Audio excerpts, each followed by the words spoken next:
Can corporate impact be measured globally? My name is Mikael Homanen, Head of Scientific Research, Innovation and Partnerships at the Upright Project.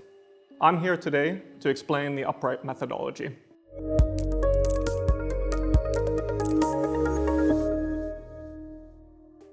The Upright methodology enables the assessment and quantification of impact of any company in the world.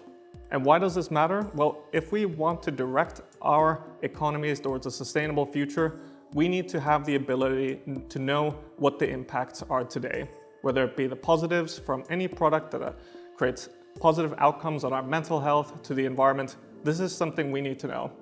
But it's not just from a high-level perspective. Companies today are struggling. So, especially in Europe, a lot of companies must assess and report their impacts, and a lot of companies simply don't have the means to do so. So what that means in practice is it's already hard enough as a company to know what your impacts are internally or within your operations, but imagine any impacts happening in the supply chain. Far downstream, far upstream, these are something that are not easy for companies to identify, but the same goes for also incentives. So some companies might not even want to tell about the negative consequences that they create in this world. And lastly, think about all the research as well. So especially when it comes to newer topics such as the effects of ultra-processed food on our physical health or the effects of social media on mental health, that's a lot of scientific evidence, and how are companies going to ever have the resources to collect all of that as well? So companies need to know their impacts, but they also need tools to be able to do so. And lastly, it's also the investors as well. Investors need to invest in a future sustainable economy, and how are they going to do so if they don't know the impacts and risks as well as the opportunities? So that's where the Upright methodology comes in. For anyone who's been in this area of expertise for a while will know that a lot of sustainability information from companies typically came from the companies directly, for example, from their sustainability reports. So fundamental source was still the companies. And here with the Upright methodology, it's one of the first outside-in capabilities to measure companies.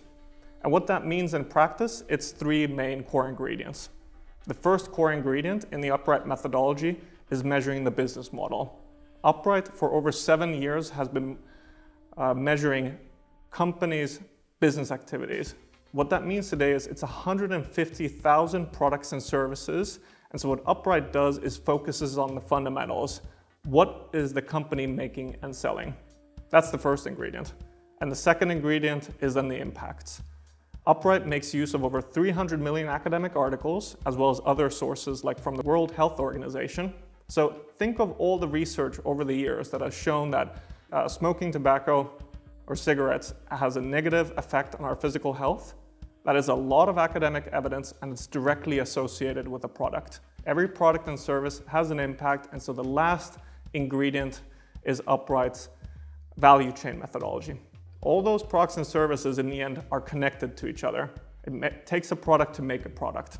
So think about some of the negative impacts, for example, the emissions of an airline. Well, the airlines, they couldn't fly if there wasn't an airport to allow it.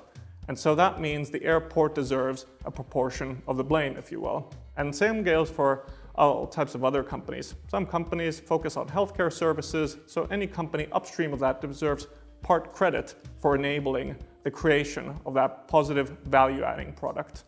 So those are the three fundamental ingredients that basically allow you to measure any company, because you just are looking at the business model, and you're taking into consideration all evidence at our disposal. And so you have the ability to measure outside in, and you can create the impact metrics that are of relevance to you. Upright's own net impact metric is very encompassing, but today a lot of market participants need SDG metrics, taxonomy metrics, SFDR metrics, and also, mentioning earlier, CSRD metrics. And these are nothing more than different ways to adjust the fundamental ingredients towards a metric that is needed because of the individual use case or because of regulatory reasons. So the final then note that I want to mention is my hope with this methodology is that policymakers are aware that creating impact data is actually quite cost efficient nowadays. In the old world where the firm had to do all the homework, that demanded a lot of resources.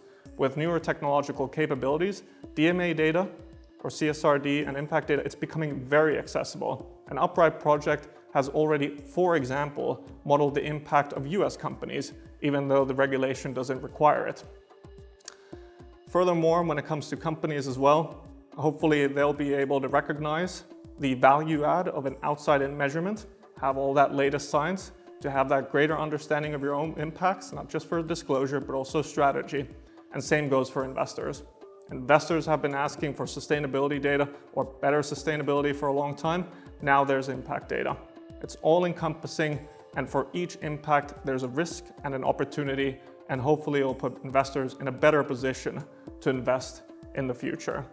And lastly, if there's any students or researchers watching this video, Upright Project has a mission.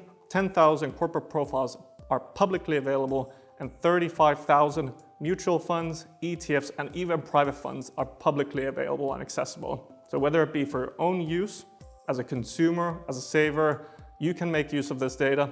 But as a researcher, if you want access to it, you can use the publicly available tools, or you can send us an application with your research proposal, and we'll send you a bigger proportion of the data set for your research purposes.